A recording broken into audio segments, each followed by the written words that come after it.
afternoon in Rainbow Lane, and the air is full of the sound of children laughing and playing. Then, out of a little window in a big old house, leans Mr. Bell. "Oi!" shouts Mr. Bell. "Would you cut out that racket? I'm trying to sleep." "But it's 3 o'clock in the afternoon," yelled the children. "Don't be an old grump, Mr. Bell."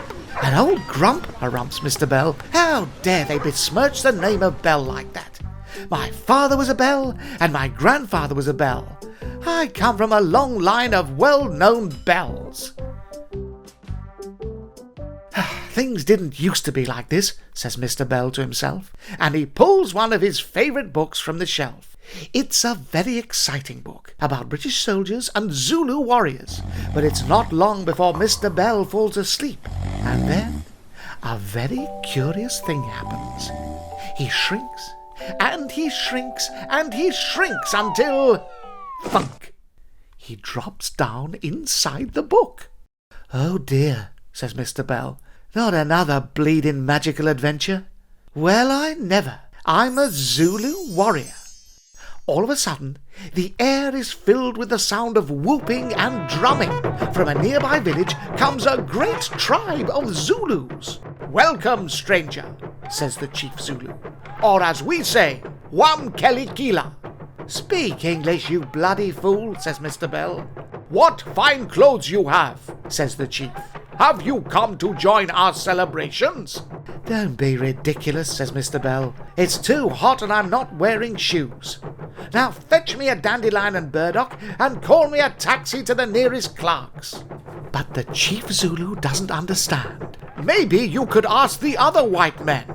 A whole party camped over the hill yesterday, and later we will take them fruits and other surprises to help them on their journey. Will you join us?" "With that lot making a racket the whole time," says Mr. Bell, "I've had quite enough of Bongo land already. I'll take my drink and be on my way." Yuck! Far too much dandelion, and they didn't even do chips. Suddenly, a British soldier springs up. "Aha!" he shouts. "Stop there, you savage, or I'll put a bullet through your black face before you can say wooga booga booga." "That's no way to talk to an Englishman," says Mr. Bell. "Good heavens," says the soldier, "you're white. I'm awfully sorry. I don't know what came over me." "Quite all right," says Mr. Bell graciously. "It's good to meet a civilized man after all those noisy Zulus over the hill." "Zulus?" exclaims the soldier. "That's right," says Mr. Bell. "Thousands of them. They said they were going to surprise you tonight." "Those blackguards," says the soldier. "Can you point us towards their village?" So Mr. Bell shows the nice soldier where to find the troublesome Zulus, and soon there are hundreds of British soldiers marching past with their brightly coloured uniforms and deadly machine guns. "Oh dear," he says to himself, "I've a feeling I'm going to regret this." And sure enough,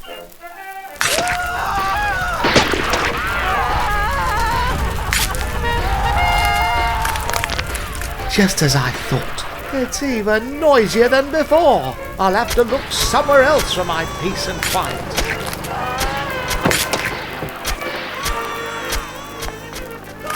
And before he knows what's happened, Mr. Bell is awake in his armchair with a book on his lap and the sound of children laughing and playing outside. "I think that adventure was supposed to teach me a lesson of some kind," says Mr. Bell. "And I know just what it is." It's another sunny afternoon in Rainbow Lane, and the air is full of the sound of silence. "Ah," says Mr. Bell, "that's more like it."